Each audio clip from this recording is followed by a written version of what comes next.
राजस्थान में हमारी testing capacity 42,000 से ज़्यादा टेस्ट पर डे करने की हो गई है।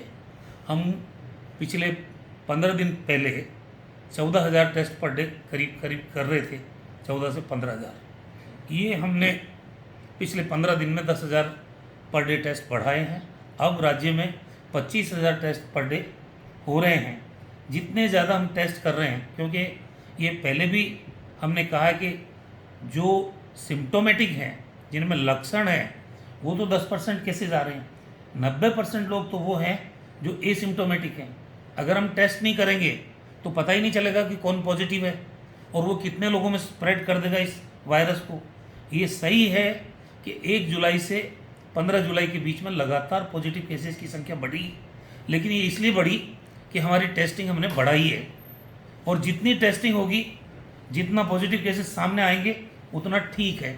राजस्थान में जो रिकवरी का परसेंटेज है वो न केवल नेशनल एवरेज से बढ़िया है, बल्कि जो बड़े राज्य हैं उन बड़े राज्यों की तुलना में सब जगह हमारा परसेंटेज रिकवरी का बहुत शानदार है। मुख्यमंत्री जी ने रिकवरी पे ज़्यादा जोर दिया है और मृत्यु दर को कम करने की बात की है। हमारा जो मृत्यु दर थी वो 2.28 थी, लगभग 2.3% थी मृत्यु दर। उसको हमने इन 15 दिनों में कम किया है और वो मृत्यु दर अब 2% आई है। और जुलाई में तो ये और भी कम हो गया, 1.54% मृत्यु दर रही है जुलाई के अंदर। ये इसलिए संभव हुआ कि हमने प्लाज्मा थेरेपी पे जोर दिया है। कुल 47 लोगों को प्लाज्मा थेरेपी दी गई। 47 के 47 लोग, उनमें से 5 वेंटिलेटर पे थे, वेंटिलेटर उनका हट गया। उनमें से अधिकांश लोग कोमॉर्बिडिटी थे, जिनके हार्ट की, कैंसर की या और कोई गंभीर बीमारियां थी, उनको हमने बचाया। अभी 20 लोगों ने हमको सहमति दी है कि आप हमारा ब्लड लें जो पॉजिटिव से नेगेटिव हो गए, और प्लाज्मा थेरेपी के लिए आप मरीजों को ठीक करने में काम में लें। हमने आज निर्णय किया है अधिकारियों की बैठक में कि हम प्लाज्मा थेरेपी ज़्यादा से ज़्यादा लोगों को दे सकें। उसके लिए जितने लोग राज्य भर में पॉजिटिव से नेगेटिव आ रहे हैं, उनका एक डाटा बैंक बनाएं, उनके मोबाइल नंबर रखें, उनसे सहमति बनाने का प्रयास करें। एक अभियान चलेगा कि भाई आप आगे आकर अपना ब्लड डोनेट करिए, ताकि हम गंभीर मरीजों को ठीक कर सकें। इसके अलावा एक 40,000 का इंजेक्शन आता है, उसका नाम है टोसिलीजुमेब। ये इंजेक्शन हमने 40 लोगों में लगाया और 40 के 40 लोग वो ठीक हुए। ये हालांकि बहुत महंगा इंजेक्शन है, लेकिन पैसे की कोई बात नहीं है। आदमी की ज़िंदगी बचाना हमारे लिए ज़्यादा ज़रूरी है।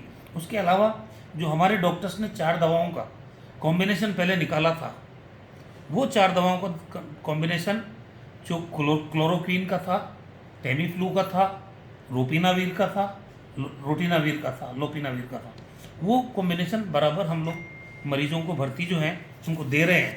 हमारे राजस्थान के अंदर जहाँ तक बेड्स की संख्या है, 42,426 बेड हमारे पास उपलब्ध हैं और 3,686 बेड जिनमें अभी मरीज भर्ती हैं। 118 आईसीयू के बेड वो भरे हुए हैं और 1672 हमारे पास बेड मौजूद हैं। वेंटिलेटर हमारे पास 881 है, उसमें से 26 लोग वेंटिलेटर पे हैं। इसलिए चिंता की बात नहीं है। जो बचे हुए 2500 लोग हैं जो एक्टिव हैं, उनको हमने होम क्वारंटाइन में रखा हुआ है। तो राजस्थान में स्थितियां नियंत्रण में है। ये पॉजिटिव केसेस की संख्या बड़ी ज़रूर है, लेकिन ये कम से कम आइडेंटिफाई हम कर रहे हैं। जिन जिलों में 14 जिले ऐसे हैं जहाँ 100 से ज़्यादा पॉजिटिव केस है। कहीं साउथ से जोधपुर में ट्रेन आ रही है, 3 ट्रेन। अब 3 ट्रेन में वहाँ से बम्बई से भी लोग आते हैं, उनमें कई लोग पॉजिटिव आ रहे हैं। बाड़मेर में सुपर स्प्रेडर्स की वजह से है। अलवर के अंदर भिवाड़ी में जो मजदूर लोग आते हैं, वहाँ हमने इंडस्ट्रीज़ वालों को कहा है कि इनके क्वारंटीन करने के लिए आप अपने प्रीमिसेस में हमको एक सेपरेट जगह दो। वहाँ उनको क्वारंटीन करने के डायरेक्शन जारी कर दिए गए हैं। ये जो चीज़ें प्रिकॉशंस उठाई गई है, राजस्थान सुरक्षित है और सतर्क है, जो स्लोगन मुख्यमंत्री जी ने दिया है, उस पर हमारी सरकार काम कर रही है। और जो भी स्टेप्स हमको उठाने हैं वो हम उठाएंगे। टेस्टिंग फैसिलिटी 27 जगह पर डेवलप हो चुकी है पूरे राजस्थान में, और जैसा मैंने कहा 42,000 से ज़्यादा टेस्ट करने की हमने क्षमता विकसित कर ली है। किसी प्रकार की चिंता नहीं करें, लेकिन मास्क लगाना है, बार बार हाथ धोना है, 2 गज की दूरी बना के रखनी है, सार्वजनिक जगह पे थूकना नहीं है, समूह में एकत्रित नहीं होना। ये सावधानियाँ जहाँ हमने छोड़ी वहीं पे पॉजिटिव केस बढ़ते हैं। इसलिए मेहरबानी करके राजस्थान की जनता मैं देख रहा हूँ कि ये समझ बैठी है कि कोरोना ख़त्म हो गया, ये भूल होगी। ज़रा सी असावधानी हमारी ज़िंदगी को खतरे में डाल सकती है। इसलिए बराए मेहरबानी आप इन सावधानियों को अपनाते हुए राज्य में जो सरकार काम कर रही है आपकी ज़िंदगी बचाने के काम, उसमें आप अपना सहयोग दीजिए।